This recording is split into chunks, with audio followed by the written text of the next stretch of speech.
Okay, ato asa nga i-check si Radyoman na Jane Gallardo kay naka-standby karong orasa usa ka lalaki gidakop human giakusahan mga sukintig paminaw nga ng lugos. Uy.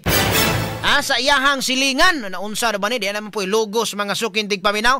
Ato anood gipasangin lang naman ni ato kunong ipaminaw ng kumpletong detalye ano sa report ni Radyoman Jane Gallardo. Yes, Radyoman Jane. DYHP RMN Report. Yes, Radyoman Benji, live na karon din sa Carter City Police Station. Kay na may gibalhog dire kasamang Benji, gisikop ni siya sa mga kapulisan, usa ka 33 anyos nga utility worker nga gipasanginlan man ni siya kasamang Benji nga nanamas-tamas og 15 anyos nga dalaga nga iyaharang silingan na kasamang Benji. Uy, kabata pa. Bata kayo kasamang Benji niya. Ang dinakpan ng aliasan lang ni nato siya Groger. Nagtrabaho ni siya isip po sa utility worker sa usa ka production company kasamang Benji. Sulod sa tulo na katuig, duna ni duha ka buok anak apan dugay na nga buwag sa iyahang asawa kasamang Benji. Nya samtang ang biktima nga si alias Cherry, usa ni siya ka grade 7 student kasamang Benji. Usa ni siya ka grade 7 nga magtutungha dinhi sa dakbayan sa Karkar. Gikataho nga dili kaayo ni sila ingon gidugol og balay, medyo distansya ni sila kasamang Benji. Apan base sa investigasyon sa kapulisan dinhi sa dakbayan sa Karkar, ang amahan na mismo sa biktima midangop sa kapulisan o gireklamo ang matod paghimo nga pangabuso sa suspetsado ngadto sa iyahang anak hinungdan nga nasikop kini kasamang Benji. Kay ato higayon na nahitabo ni kasamang Benji ato maning Mayo 4. Nya matod pa sa gisaysay sa biktima kasamang Benji nga giteksan na siya sa maong suspetsado nga padtuon sa balay aning suspect. Nga naabdan man ni sa amahan kasamang Benji nga nagistoryahanay ni ang suspect ug ang iyahang anak nga didto na nakita sa amahan ning biktima, naglagot gid siya kasamang Benji pero ang iyahang naabdan kay nagistorya ra gid sila kasamang Benji mo pahinungdan nga gikuha niya ang iyahang bata or gikuha niya ang maong biktima kay gipapauli sa ilaha kasamang Benji. Tungod siyang kalagot kay ang kaning suspetsado 33 anyos, nya ang kaniyang anak kay 15 anyos kasamang Benji nga dito man ni sila sa ngit-ngit nga bahin nagistoryahanay. Nya kaganiha eksklusibo gid nato nga nahinabi ang maong suspetsado kasamang Benji ug misayto gid pud siya sa iyahang habig. Ugot niyang gihimakak ang maong pasangil kay sanglit kasamang Benji wala niya kini gipugos ug dili niya intensyon matod pa nga mubuhat og dakong sayo pa hingpit kini nga mi-insister nga duna sila'y relasyon sa biktima.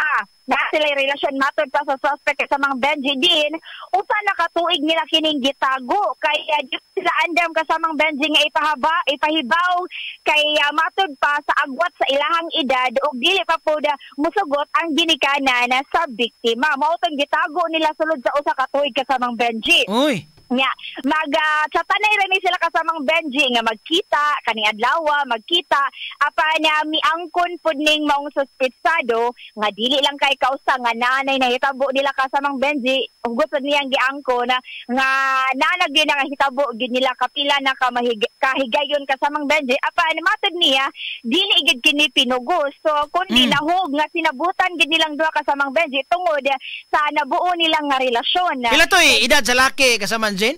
33 anyos kasamang Benji nga nagbuwag na ni siya sa iyahang asawa. Mao nang kanimang gong biktima kasamang Benji dili gid ni siya lumad nga taga diri dakbayan sa Karkar bag ora ni sila na malhin kasamang Benji taga Barili gid ni siya kasamang Benji nya atong higayuna nakita ni siya sa suspect na love at first sight man daay ni kasamang Benji. Naibog man ni siya kasamang Benji hantod nagdagan ang adlaw kasamang Benji gisuwayan ni niya ug panguyab nya ni sugot ning maong biktima hangtod nga nabuhat gyud or nahitabo nga naa jud sila relasyon kasamang Benji. So kanang naa nga naingon nga na relasyon ang suspect na moy naingon ana. Ang suspect kasamang Benji. So, ang pulis base sa investigasyon sa pulis unsa may kuan tinuod kuno nagyo relasyon? Nisumbong po gyud ang maong biktima kasamang Benji apan tungod lang sa kahadlo ka sa iyahang amahan kay basig dili gyud mo sumbot kasamang Benji. Mao ginaang ni kuan nga nagud sa lay relasyon duha nya ni ang kani pong suspect kasamang Benji kay gingnan ako nga kanang nananghid na lang pod gid unta ka sa kung nahigugma man gid ka kaing dalaga nananghid pod unta siya tarong kung unsa poy decision ka sa mga Benji apa na mahadlok pod siya kay matud pa ang kaning dalaga dili pa pod di ka sa mga Benji kay tungod pod nagtunga pa pod ni grade 7 student. Pero mo lagi minor de edad man gud in taon. Minor de edad kanya din ako niyon jud sa suspect ka sa mga Benji nga sayop gyud kay minor de edad man gud ni maong bata nya nagi nahitabo ka sa mga Benji nya mao nang tungod sa kalagot gyud sa pagkahibaw gyud sa amahan ka sa mga Benji maong gireklamo o gipadakop gid niya ang maong suspect nya karon naa dinhi nabalhog na gyud ka sa mga Benji og desidido gyud ang pamilya sa biktima ka sa mga Benji nga pasakaan gid siya og kaso tungod kay tungod pod sa maong panghitabo apan mao lagi na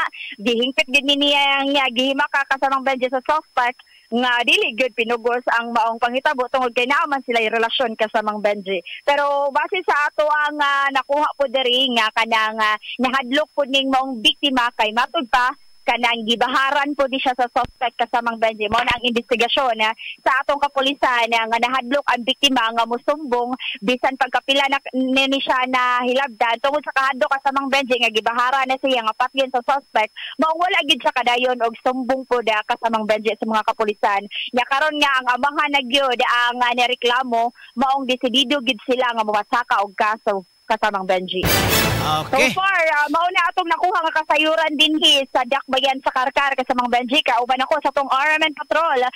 Speed Pilot Idol Double D sa IFM 93.9. Ako ang inyong radyoman Jane Gallardo, DYHP, Tatak, RMN.